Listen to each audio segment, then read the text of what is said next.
Hello, I'm Lindsay Music with Jail Ranch Training. This is day 6 of the training with Lil Bit. He's been here for obviously now 6 days and we've had some work done.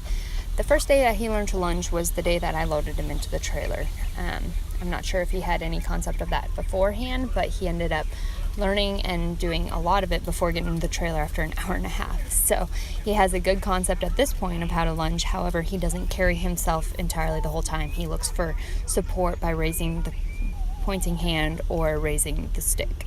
So I want him to carry himself, and I want him to be able to continue at the lunge without having to rely on me until I ask him to stop or speed up.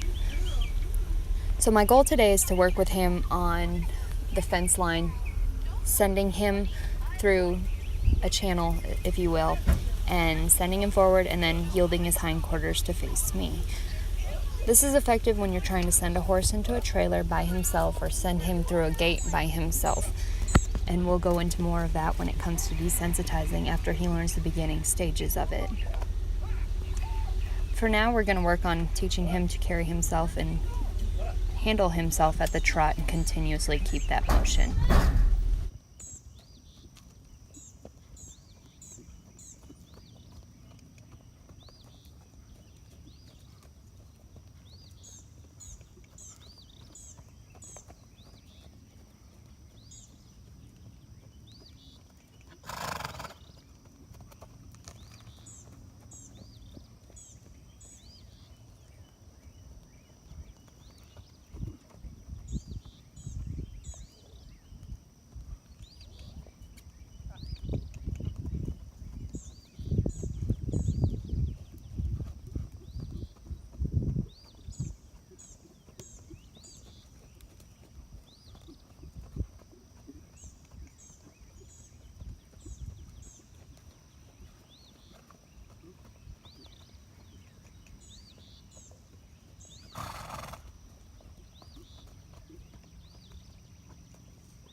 As you can see, as I'm sending him, whether it's a lunge or sending for what Nancy calls lunging for respect, I am asking him to yield his hindquarters.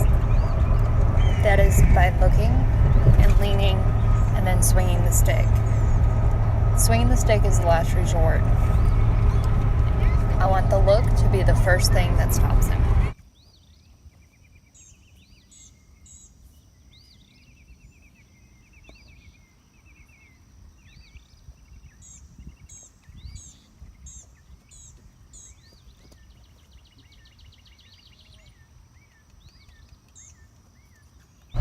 Sending also incorporates yielding the front shoulders.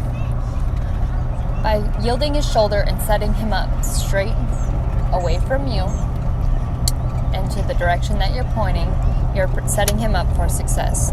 If you try and lunge him while he's facing you, obviously it's not going to work. He's going to come into you. So this prevents him from crowding your space, gives him a clear direction of which way he needs to go. So we yield his shoulder, whichever way, to set him up for success, and then send him using your driving hand, the whip, and pushing him off with the hindquarters. Imagine your lead hand with the rope is going to be like your steering wheel. The whip hand, whichever it may be, is going to be the gas pedal.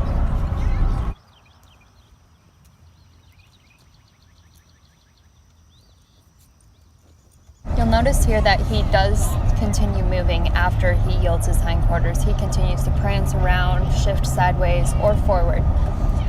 To control his energy, I ask him to back instead of moving all over the place. A controlled back is much more effective. It engages his hindquarters. That also enforces the stop.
This is the second day that I have picked up his front feet, and I'm going to attempt to handle the back feet a little bit. I get a lot of questions as to how to handle a kicky horse or a horse that has not had his back feet handled much. What I do here is kind of what you're going to do if you've got that situation. I use my rope quite a bit when I'm doing this, and since I feel confident that he is not going to kick me when I reach around his back end, around the top of his leg and his hip, I go ahead and loop that rope around gently and then make sure that I am fully out of a kick zone before applying any pressure to it and picking up on it much. Now, if you have a horse that you're not sure that won't kick you at this point, I would recommend setting a loop on the ground and then walking him into it and then picking up the pressure on it if you're going to go that route. One way to make sure that he is getting used to things being around his back end so that it becomes safe enough so that you can continue using this method that I just did, you can do a lot of desensitizing around the hindquarters using the stick and the string or the rope, the lead rope, and then getting him used to the touch and the movement back there a little bit so that you can feel confident enough to put your hand back there gently and carefully. Again, safety is always first in this situation. You'll notice that I start out up front by his shoulder. I do this because it's a safe distance from the back end where the rope is and where the pressure is at the time, especially if he's just getting used to it. This is safer than being back there. Gradually, as I feel he is confident, I move forward up the barrel. But my first touch is always when I'm standing near the barrel, as far as I can out of kick zone while still making contact. If needed, use your handy stick or a whip or a crop to touch the leg first.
Now we're going to continue the session with a little bit of desensitizing. Off camera, I did do the opposite foot and worked with him on that. and it took a little bit longer, but he did fine, and he ended up picking up his foot without any kicking or accidents. So we're going to move on to desensitizing with the feed sacks and then a tarp. I always try to work my way up in objects and escalating the pressure as we go, rather than going straight to the first big scary object that I can find. A feed sack is a good common tool to use. You can use it on your stick and string, you can hold it, whichever you feel comfortable doing with first. Eventually I want them to be comfortable with everything. The stick and string offers benefits that it's not attached to me. It's standing upright in the air and I can't be holding it like that high. So it also gives me the benefit of putting it over their back as a person might sit behind them type of thing, so that they can see behind them. I start out with this and then I move for simplicity's sake to holding the bag and getting him used to it shaking beside him. You'll see that he's not very scared of the object. He's fairly confident. He does a little bit of moving, but overall he's handling this really well. A lot of horses will freak out. This is not every horse's reaction to a plastic bag, tarp, or whatnot, but the key is you need to stay consistent and persistent with it, and do not remove the object until the horse has shown a sign of relaxation. Another important thing is to remember to not just go straight to touching the horse with the spooky object.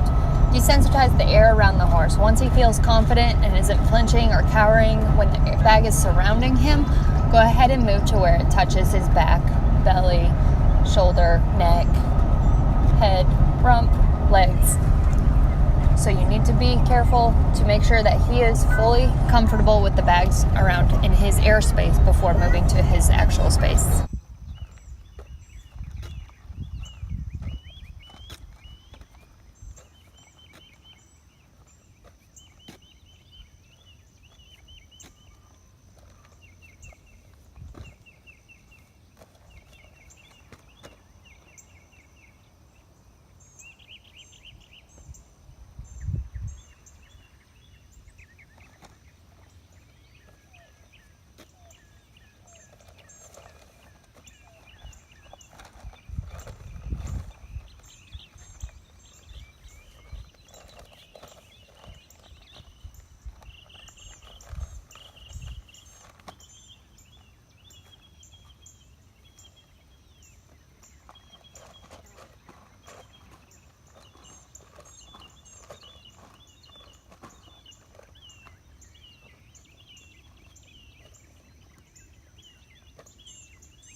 desensitizing, I always try and get creative and use whatever resources I can find. Whether it be shower curtains, tarps, plastic bags, tires, mattresses, whatever it is, pool noodles, you name it. Get creative and have fun trying to scare your horse in order to make them braver. Also, and something to note is to be careful not to make sure the object gets stuck. Say he gets stuck on around his foot and then he's unable to escape the pressure. That could do permanent damage and that could scare your horse for a long time from any objects. So make sure that you're always being careful of what's hanging loose, what's catching, or what could get caught before approaching the horse with the object.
Finally, I'm going to go ahead and jump beside him.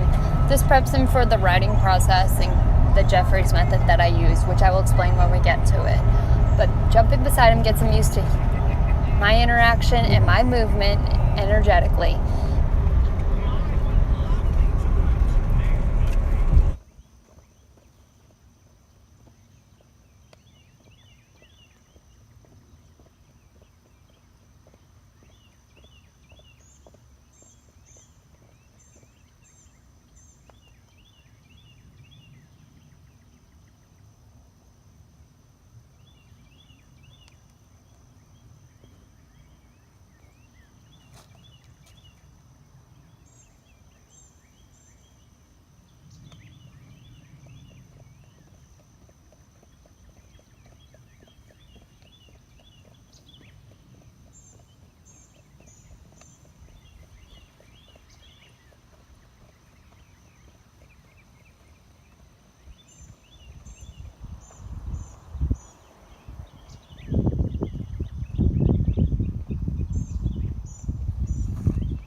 Thank you for tuning in with us. I hope you enjoyed this session, and as always, leave any questions in the comments.